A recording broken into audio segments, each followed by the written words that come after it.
Hey there, Saki here from Sakitech, and in today's video, I will give you full tips and tricks and a complete tutorial for the amazing camera that came with your Samsung Galaxy S8 or S8 Plus. We pay a lot of money for our smartphones, and believe it or not, these phones come with top-level cameras that could easily rival many point-and-shoot cameras. So it is natural to make sure we understand and master every aspect of these cameras for maximum satisfaction. So let's dive in and discover everything. Alright, so let's start by getting familiar with the interface. So first and foremost, you know exactly where everything is and what it is there for.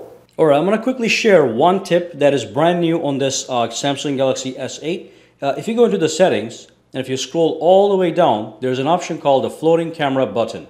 If you enable the floating camera button, what's going to happen is you are actually going to get a floating camera button. This is actually a shutter button just like this one. So when you tap this, it actually takes a photo. The same thing with this one. If you tap this, it takes a photo. But this one is flexible, so you can take it and put it anywhere that you please. Absolutely fantastic. Now, let me just disable that for now. And if you wanted, you can enable that on your camera. The other thing I want to talk about right now is if you swipe to the left, it brings up your filters menu. Now, here we have standard filters, as you can see over here. So if I tap on any one of these, it gets applied to the photo. And then I can tap this button to remove it. And then what I have is I have the beauty filters. So if you're taking a picture of somebody's face or your own self, you can apply certain beauty filters to make yourself look better in the photo. And then over here, we've got the stamps. So if I tap on these, they actually get dropped onto the screen. Okay, so when you take a photo, it takes a photo with these things. Now what I can do with these is I can move them around, I can resize them, and I can even flip them. Okay, so I can grab this and I can rotate these as I please. So I can put this right here. When I take a picture, this will be shown in the picture. If I don't need it, I can simply remove it. Okay, again, one more time, if I go over here, at the bottom, of course, we have the animated filters. This is also brand new in the Samsung Galaxy S8.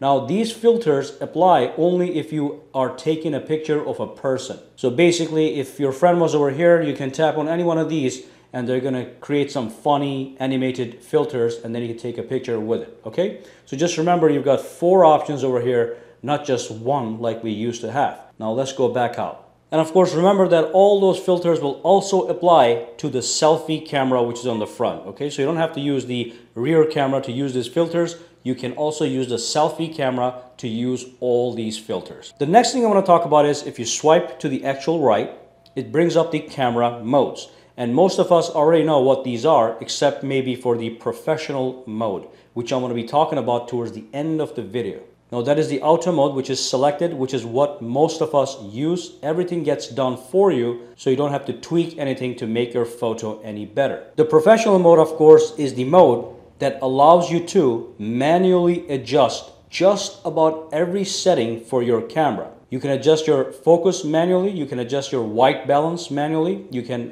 adjust the shutter speed, the ISO sensitivity, and all those good things. But we are going to come back to this and look at it in detail. It really is designed for professionals and requires some specialized knowledge to be able to use these manual professional camera modes.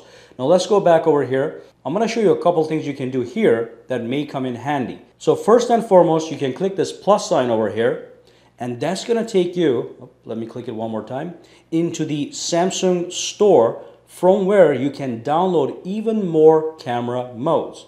So as you can see, you have the animated GIF, the dual camera, the rear cam selfie, and all these good stuff. Let's just download the sports shot to show you an example.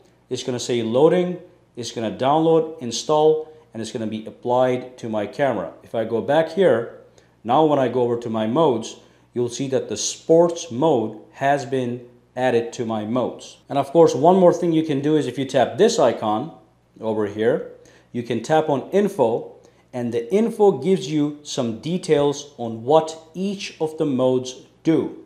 If you're like me and you're curious about everything, you can go in and you can read all these little tips over here. So for example, the sports mode takes clearer pictures of fast moving subjects. Okay, it is designed to do so. Let's go back over here really quick. If you tap this again, the other thing you can do is you can click edit and you can move these modes around. And let me take the slow motion, for example, and put it right over here. Okay, so you can rearrange these modes as you please. If there's something you use frequently, you can put it to the front. If there's something you do not use too frequently, you can put it down. And any mode that you download from the store, such as a sports mode, can be deleted. You just tap on that red icon and you remove that mode if you no longer need it.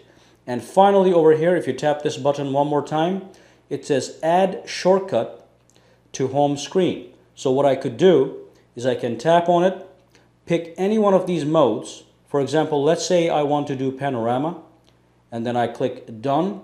And what that does is it sends a shortcut to the home screen. So when I go to the home screen, let's go back. And if I swipe over, you see that the panorama mode has been added to the home screen. Now if I tap this, it launches the camera and takes me straight into the panorama mode without me having to swipe over and selecting it manually. Okay, so you can do that with all these modes, just for your convenience. Alright, so we talked about the filters on this side and the modes on this side. Now let's go into the settings and take a look at a couple other things. I'm going to basically go over everything in the settings, but first I'm going to highlight my favorites. So let's scroll all the way down, and the first thing I'm going to show you guys is the voice control option, which when enabled allows you to control your camera using your voice. So what I could do is I can say things like smile, cheese, capture, or shoot to take a photo using my voice. Or if I want to record a video, I can say record video and it starts to record the video. I don't have to touch the phone. I can do this from a distance and use my voice as a remote control. So let me enable this and demonstrate really quick. Smile. Now, as you can see, there's a timer that's been set, so the voice controls worked in conjunction with the timer and took a photo. I can also say cheese, and it's going to take a picture that way as well. As you can see, the keyword cheese activates the shutter. So let me go back out here really quick. Let me just disable that for a minute.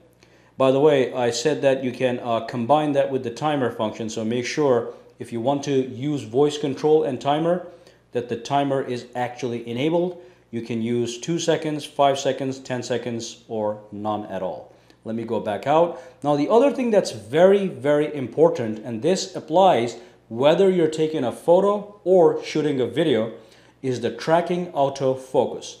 This, when enabled, allows you to do some amazing things, and it is designed for moving objects. It could be your kid, it could be your pet, it could be an airplane or a car that you're trying to either take a photo of or record a video of, but you want to make sure it is always in focus. So let me show you a quick example. So we're going to be using the camera as an example. So let's say the camera was a moving object. The first thing you want to do is enable tracking autofocus like I just did, and then tap on the subject that you want to track. Now anytime this subject moves around, the focus remains fixed on it. So anytime I record a video or take a picture, it's going to do so by making sure this subject is always in focus. Again, as you can see, I can move this around and it remains tracked and in focus. Absolutely fantastic little tactic. Okay, so let me go back in, disable that really quick. And the other thing I'm going to show you guys over here is this one. Let's talk about the rear camera, picture size and video size. So obviously this allows you to tweak the quality of your pictures. The larger the number, the higher quality of your picture. I'm talking about the number in parentheses. So that's 12 megapixels, that's 6.2 megapixels, that's 9.1 megapixels. The first number is the aspect ratio, the second number is the resolution. And also it gives you a breakdown of the resolutions over here. The other thing here is the video size. So if I tap on the video size, this one over here at the top, the UHD, is 4K video. 4K video gets recorded at 30 frames per second, okay? And then over here you've got the QHD. Not a lot of people use this. And then we have full high definition, which is 1080p, and also full high definition, which is also 1080p. But this one on the top is recorded at 60 frames per second. What's the difference between this and this? When you record at 60 frames per second, it's going to give you a smoother video. All you have to do is record a video using full high definition and then switch to this option and record the video again and then compare the two videos and you'll see the big difference. With the 60 frames per second, you get buttery smooth video. But that's basically the most important things in these settings. So you got the 4K, the full high definition at 60 frames per second, and full high definition at 30 frames per second. By the way, the 4K also gets recorded at 30 frames per second. Okay, so let's go back in here. And then again, I want to scroll all the way down. I'm going to show you one thing over here, the shutter sound. If you enable this, what happens is every time you take a photo with your camera, with your phone camera, it actually creates a shutter sound. So if you want to take pictures without being noticed, you want to make sure you disable this so nobody can hear that you're actually taking pictures. The other thing here is the volume key function. So we have the volume slider over here. You can use it for different purposes. You can use it to take a picture, record a video, or zoom in and zoom out of photos. So let's demonstrate. Let's take pictures. Let's go back out. What you can do is you can simply tap on the volume button, and that's going to activate the shutter button. Of course, the timer is enabled, so it's going to use the timer as well. Let me go back, disable the timer, just so we save time. And if you go back, again, volume key function, if you modify this to zoom, this time you can actually use the volume buttons to zoom in and zoom out of the image, which is very, very handy. Alrighty, so you can modify these things. The other thing I want to talk about is the quick launch. Obviously, make sure this is enabled because it's a very useful function. Basically, what it does is if your phone is turned off, and let's say you have a lock on it, maybe you have fingerprints enabled, maybe you have a PIN number enabled. What you want to do, oops, that was a mistake. Maybe what you want to do is you want to launch the camera really quick. All you do is double tap this, and it's going to launch the camera. Then you can use the volume keys or the shutter button here. You can take a quick picture, and then you can move on. All right, so let me go back up here and show you this other thing. So this is called the location tags. Basically what happens is if this is enabled, it could be a security concern. Every time you take a photo, it actually embeds the location where that photo was taken, and it embeds the exact location. For example, let me go back out here. It's already enabled. Let me take a photo right now, and let me go into that photo, and what I could do, or anybody could do, is they can go into the information of that photo, and that actually gives you or gives somebody else your exact location on a map. Okay, so again, you take a picture, you send it to some stranger, and that stranger now knows exactly where you are.